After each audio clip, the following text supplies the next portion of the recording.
Anderson to take a high-end AR-15 lower parts kit and stick it in the cheapest AR-15 lower money can buy. Hit that subscribe button, hit that like button, hit that bell notification button, because that's exactly the type of content you're going to see on this channel. We take high-end parts, put them into budget parts, and we make the best AR-15s, unbelievable AR-15s that money can buy. That's the big focus here. I want to help you get the best bang for your buck. We don't want to spend any more money than we have to, especially in times like these.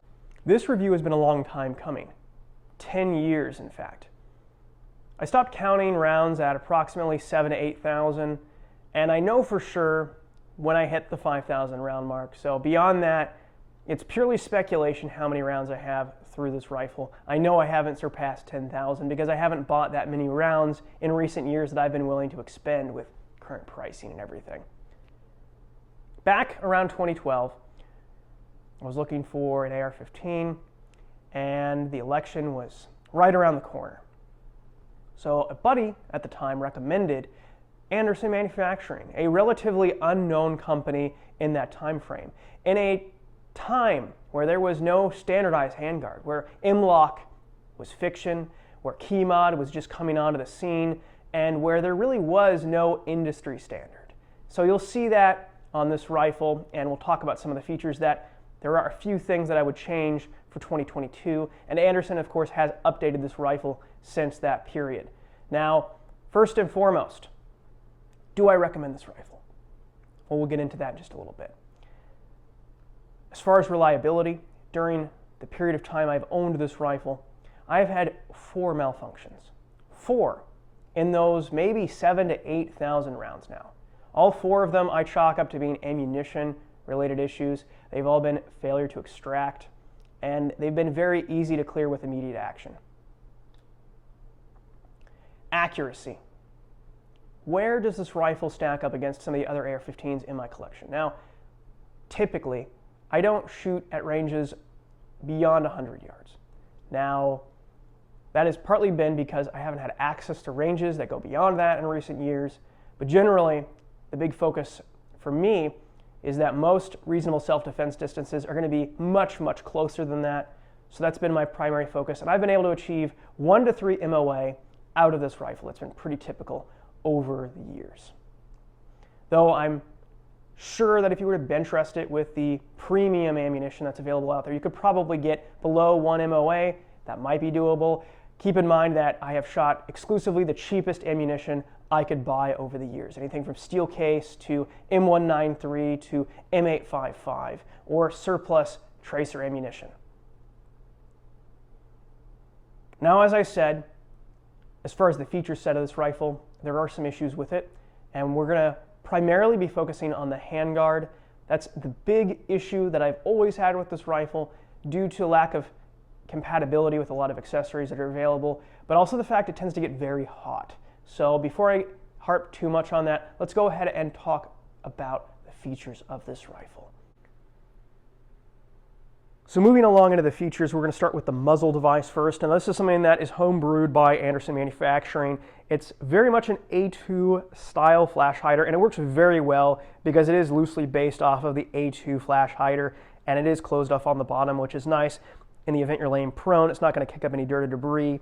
Now you can see on the front, it does have more of an aggressive styling, so if you do need to muzzle thump somebody or break out a window with it, you do have a little extra beef there to do that. Now moving along to the barrel, as I've mentioned, the accuracy overall is pretty good, within that 1 to 3 MOA with a variety of different cheap and budget-friendly ammunition. Moving along from the barrel, and the big weak link of this rifle, of this generation of AM-15, is the handguard. And as I said, Anderson has upgraded the handguard to more of a 2022 standard.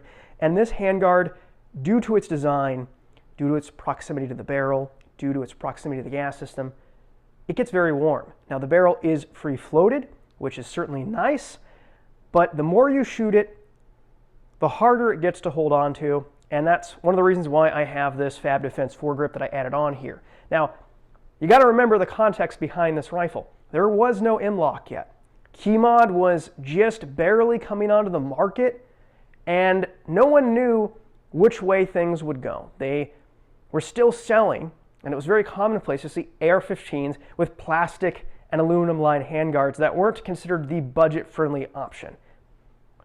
At that time frame, there were a lot of giant 8.5-pound quad rails. It was a ridiculous time for AR-15s, truly, when you look back at some of the trends. The low-profile mount optics, that was kind of a big thing at that time frame. Carry handles were still very much a thing. So this rifle, at its time, was very much ahead of its time. Now it does have a full length of rail all the way down the front, which came in nice as far as mounting. Additional mounting points for a sling.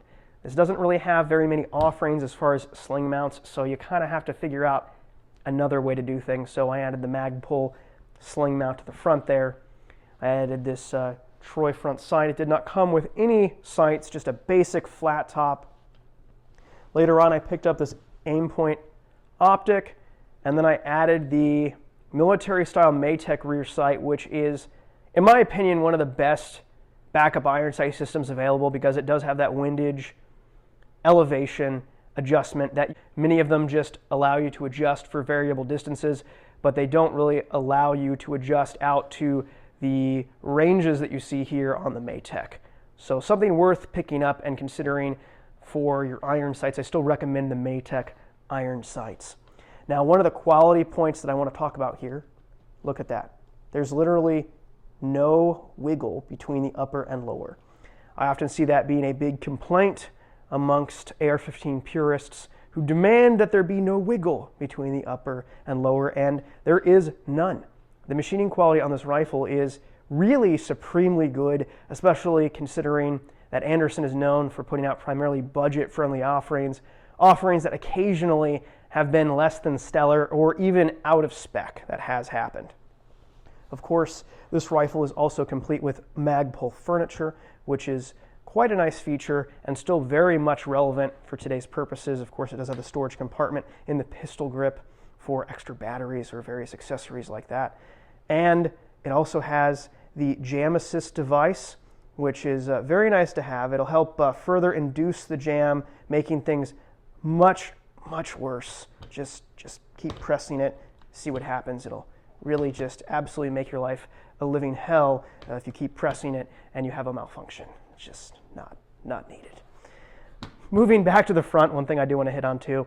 This is very much capable of running a flashlight, but because the rail sections are mounted so far back, you end up getting quite a bit of barrel interference with the light because of the short handguard. So that's just something else to keep in mind. As I said, really my only complaint with this whole rifle is the handguard itself. And it did, I believe, come with this rear back plate as well to allow you to clip on a sling, but it didn't come with any mounting options at the front of the rifle, which I think is a real shame. And you can clearly see that this one is RF85 marked, I think, on the other side. As is the bolt carrier. And I've had, again, incredible luck with this rifle overall, and I have been very happy with it. Now, with all that being said, do I recommend the Anderson AM-15 as something that you should invest your hard-earned money in? Yes. Unequivocally, yes. This is a very solid mid-tier and entry-level rifle that anyone can pick up and afford. That's one of the primary reasons why I'm such a big fan of Anderson, especially with their homebrewed rifles. They really are putting out something that overall is spectacular. Now, when I say that this rifle is good enough for self-defense purposes, for professional or duty use, yes. And I know people who run these professionally or who have run them professionally over the years, and based on the feature set of this rifle overall, I think this would make an outstanding patrol carbine if you needed a patrol carbine on a budget, especially if you work for a rural agency. Maybe they don't furnish these things, and they probably don't pay a ton of money. So going out and spending $1,200, $1,500, $1,600, $1,800 on a rifle is probably a bit beyond what you should be doing, especially as you're getting started with that agency. Now, beyond that, for the responsible armed civilian, for the individual who is seeking to be more prepared, to the individual seeking a rifle for home defense, well, I 100% agree with the DHS assessment that the AR-15 is suitable for self-defense, and the Anderson AM-15 absolutely fits the bill. The fact that it is easily cleaned with soap and water because of the RF85 treatment makes this an invaluable tool for preparedness purposes. Out of 5 stars, I give this rifle 4 stars.